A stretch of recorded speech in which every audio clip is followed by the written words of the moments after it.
Una rana baneada es un creador de contenidos popular conocido por sus controvertidas opiniones sobre el nacionalsocialismo, la religión y la raza.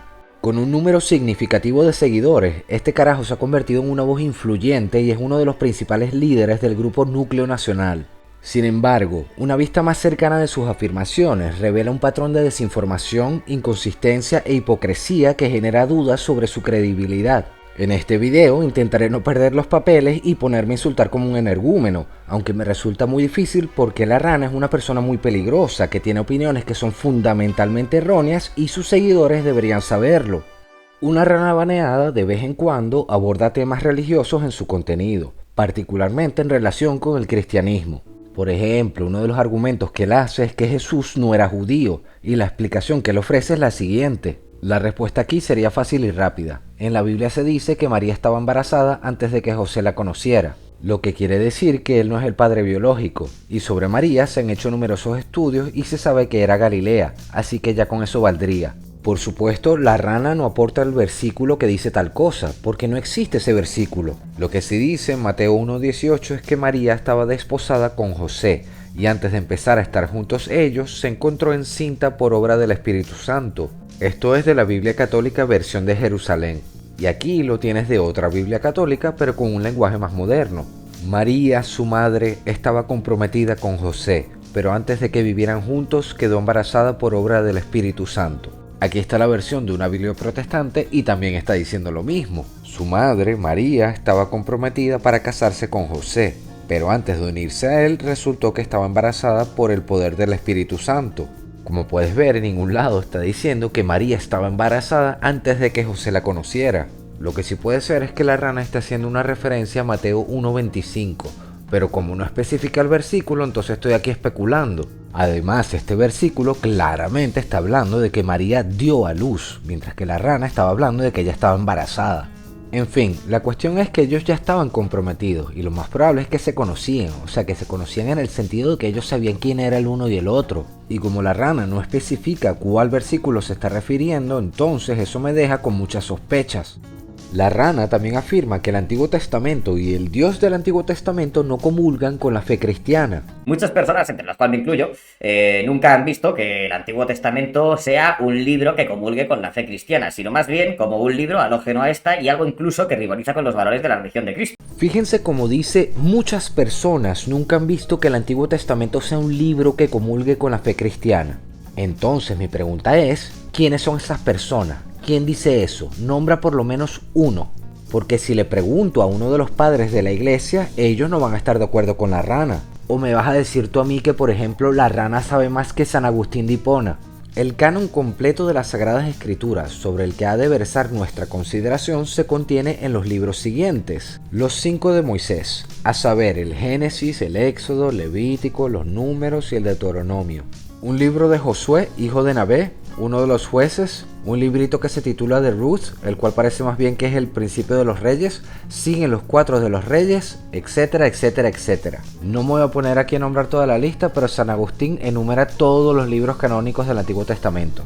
Y por supuesto San Agustín no es el único que dice esto. Aquí tienes el Papa Juan Pablo II el miércoles 8 de mayo de 1985 diciendo lo siguiente: la Sagrada Escritura, como es sabido, se compone de 2 grandes colecciones de libros, el Antiguo y el Nuevo Testamento. De hecho, en fragmentos parece que el Dios que aparece en el Antiguo Testamento sería el antagonista del Dios que los cristianos entienden. De hecho, muchas personas creen, entre los cuales me vuelvo a incluir, de que este Dios que aparece en el Antiguo Testamento a veces parece más el propio diablo, el demonio, Satanás. ¿Ves cómo dice otra vez? Muchas personas creen que Dios del Antiguo Testamento es el diablo.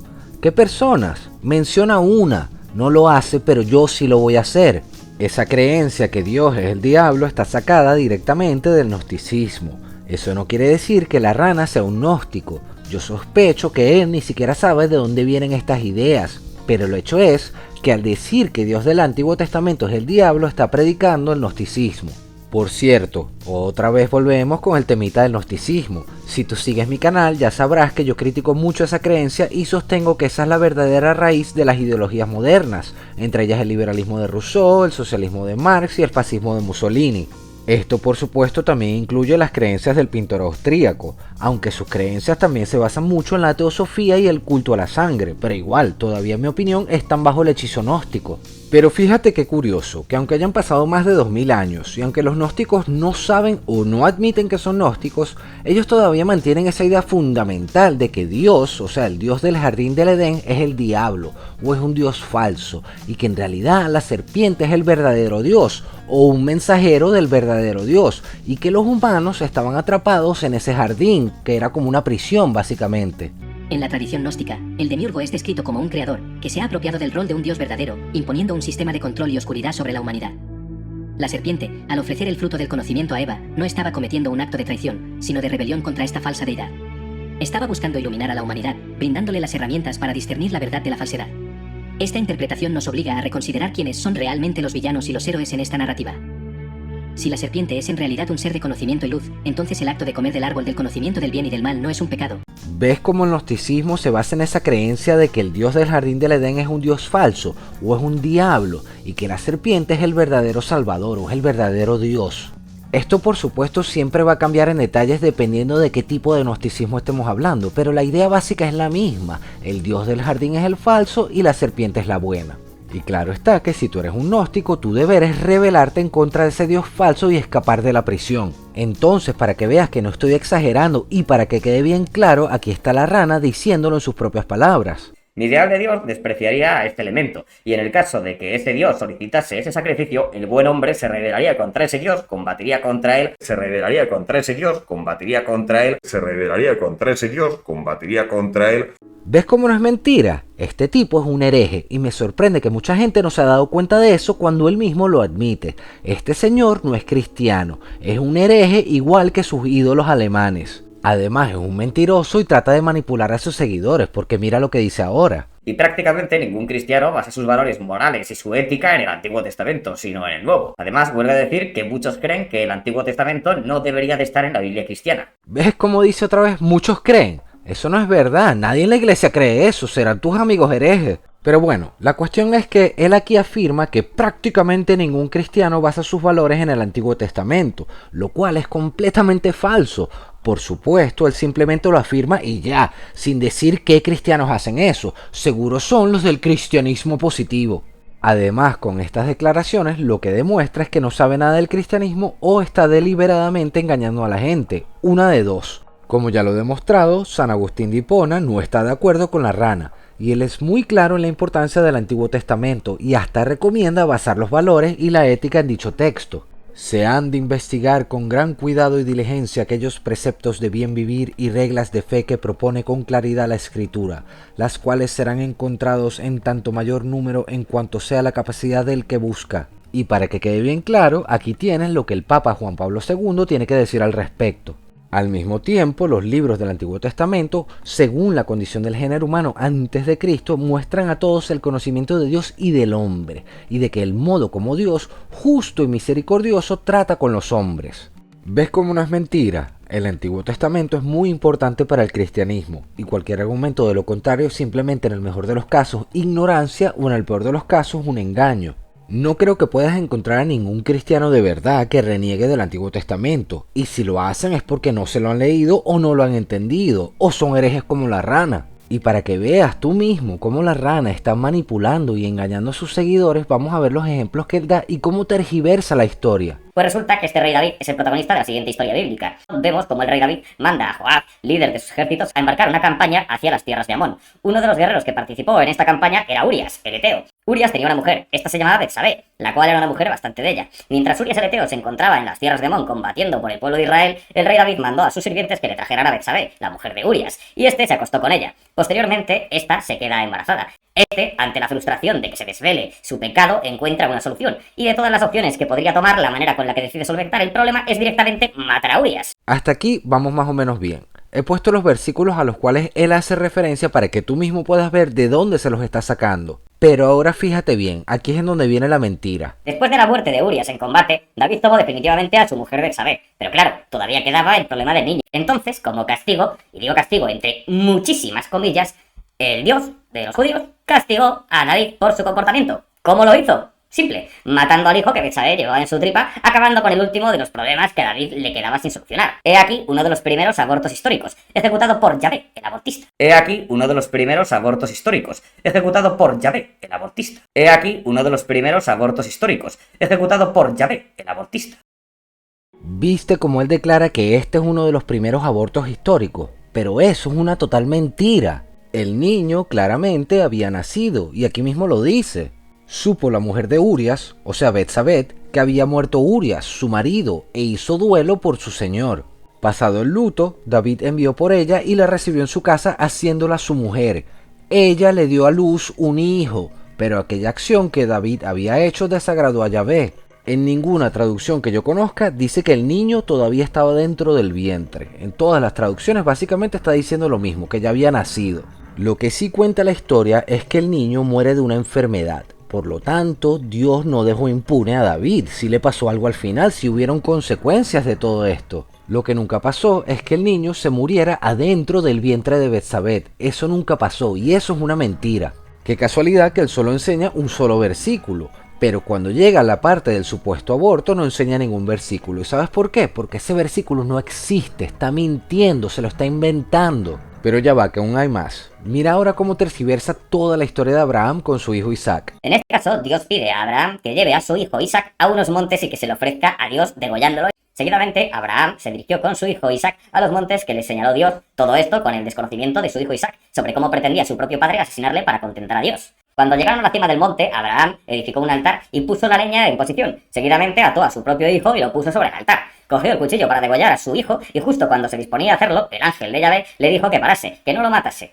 Efectivamente, amigos, esto era una prueba de temor hacia Dios. Y ahora que no me venga el típico puto monaguillo de nariz protuberante en los comentarios diciendo que confundo temor con amor a Dios, porque creo que toda esta historia habla por sí sola y no da lugar a ningún tipo de confusión. Aquí la rana está malinterpretando todo el cuento de Abraham con Isaac, y aunque él dice que no hay ninguna confusión y que su entendimiento es el correcto, nada pudiera estar más alejado de la realidad. Para entender por qué Dios le pide a Abraham el sacrificio de Isaac, primero tienes que entender el contexto. Primero, Dios le promete un hijo a Abraham, y este, en vez de esperar a que se cumpla esa promesa, va y desobedece a Dios teniendo un hijo con una mujer esclava. Por eso cuando nace Isaac, que es el hijo prometido, Dios pone a prueba a Abraham para ver si éste de verdad confía en él o no. Segundo, Abraham era un nómada que provenía de Babilonia, y Dios lo llamó para que se mudara a la tierra de Canaán para que viviera ahí como un extranjero. Si sabes un poquito sobre la tierra de Canaán, entonces sabrás que ahí es en donde se practicaba el sacrificio humano, especialmente el sacrificio de los niños. Al pedirle a Abraham que sacrifique a Isaac para luego decirle que no lo haga y que sacrifique un carnero en su lugar, Dios estaba haciendo una declaración muy explícita en contra de los dioses de Canaán y las prácticas del sacrificio humano. Se pudiera decir que es como una declaración de guerra, en donde Dios demuestra que Él no es como los otros dioses falsos de Canaán. Él es el verdadero Dios y los actos como el sacrificio humano le aborrecen. ¿Os imagináis que el Dios cristiano o incluso otro Dios que realmente sea un Dios bueno, por decirlo de alguna manera, eligiese de entre todos los pueblos de la tierra a uno de ellos como su elegido y que el detonante de esta elección fuese que uno de los elementos de ese pueblo fuese capaz de degollar a su hijo por el temor a Dios? Sí me lo puedo imaginar porque aquí mismo sale Jesús diciendo que le tienes que tener miedo a Dios. Yo les digo a ustedes, mis amigos, no teman a los que matan el cuerpo y después ya no pueden hacer más nada. Yo les voy a mostrar a quién deben temer. Teman a aquel que después de quitarle uno la vida tiene el poder para echarlo al infierno. Créame que es a ese a quien deben temer. En las otras versiones también dice lo mismo. Entonces no sé de dónde se saca que no hay que temerle a Dios si hasta Jesucristo lo dice. Este señor es un mentiroso y está tergiversando otra vez para engañar a la gente. Un Dios benevolente no querría tener a tan bajo elemento entre sus súbditos, o por lo menos mi Dios no querría. Mi ideal de Dios despreciaría a este elemento, y en el caso de que ese Dios solicitase ese sacrificio, el buen hombre se rebelaría contra ese Dios, combatiría contra él, o incluso preferiría su propia muerte a la de su hijo. Eso sí merece bendición, y no lo que hace Abraham. O sea que como todo buen gnóstico, ahora vas a ir a decirle a Dios qué es lo que quiere él y qué es lo que no quiere. Chamo, estás demasiado desubicado. ¿Cómo se puede ser tan arrogante para pensar que tú le vas a decir a Dios qué es lo que quiere y qué es lo que no quiere? ¿Quién coño eres tú para decir esa vaina? Bueno, yo no sé por qué a estas alturas me estoy sorprendiendo, porque cada vez que este carajo abre la boca demuestra más y más que es un psicópata narcisista. El resto de su video es básicamente más de lo mismo, más mentiras y más manipulaciones. La rana se pone a hablar de José, hijo de Jacob, en el libro de Génesis y hace alusiones a teorías de conspiración y demuestra una vez más que es un manipulador y un mentiroso. Es más de lo mismo y de verdad que ya yo estoy cansado. Yo creo que con lo que ya he expuesto tenemos más que suficiente para saber que la rana miente. Ahora mi pregunta es, ¿de dónde se sacó la rana toda esta información tan errónea? Bueno, resulta ser que la respuesta está al final de su video, en donde por fin cita una fuente. Resulta ser que la rana se está sacando toda esta información de un libro escrito por un carajo que es un activista político sirio que dedicó toda su vida a la lucha pro-palestina. O sea que no es un académico o un teólogo o un experto en lenguas semíticas, es simplemente un activista político sirio que vivía en Argentina y escribía libros y artículos. Eso quiere decir que su trabajo obviamente no es objetivo y obviamente su trabajo es motivado por una agenda política. Y eso por no mencionar lo absurdo que es aprender teología cristiana de un musulmán. Porque ojo, si la rana me dijera, no, es que este musulmán es experto en lenguas semíticas, él sabe mucho del Antiguo Testamento, es un profesor en la Universidad de Cairo o algo así, entonces te digo, bueno, vale, ok, vamos a ver. Pero no, el autor es un musulmán ahí cualquiera que hace activismo político. ¿Tú puedes creer que ese es el nivel? Y por eso la rana tiene esa narrativa tan retorcida, porque en vez de leerse la Biblia él mismo o preguntarle a un cura, él toma su teología cristiana de un activista político musulmán y ni se cuestiona lo que está leyendo. ¿Cómo se puede ser tan estúpido para pensar que esto es una fuente imparcial para juzgar la Biblia? Como ya te dije, este autor ni siquiera es teólogo, ni experto en lenguas semíticas, ni arqueólogo, ni nada de eso. Es simplemente un activista político musulmán que tendrá de educación lo mismo que yo tengo de paciencia. Pero bueno, de ahí se saca la rana su comprensión del Antiguo Testamento. Después está poniendo tweets diciendo que deberían traer de vuelta a la Inquisición. Mira, ranita, te voy a decir una cosa. Dale gracias a Dios que la Inquisición no existe, porque tú serías uno de los primeros que ellos agarrarían. Tomás de Torquemada ya te hubiera sentenciado hace tiempo, entonces mejor cállate y no digas esas tonterías. Este personaje de la rana de verdad que es muy peligroso y hay que tener cuidado. Además tiene un montón de otros videos que también dice un montón de disparates y demuestra su ignorancia sobre la ideología de género, la economía y un montón de otras cosas. Pero bueno, eso no es de extrañar porque ya viendo de dónde se saca sus fuentes y cómo investiga te podrás imaginar cómo es lo demás. Bueno, entonces ya saben chicos, si uno se pincha para ponerse grande se te encogen las bolas y al parecer el cerebro también. Nos vemos en la próxima y mientras tanto mantente libre y no te dejes engañar. Nos vemos. Uy, por favor, una princesa no se junta con la plebe, que atropello que te pidan reaccionar a un vídeo de 200 visitas, ¿eh? Clavándote con gente no famous, o sea, esto no.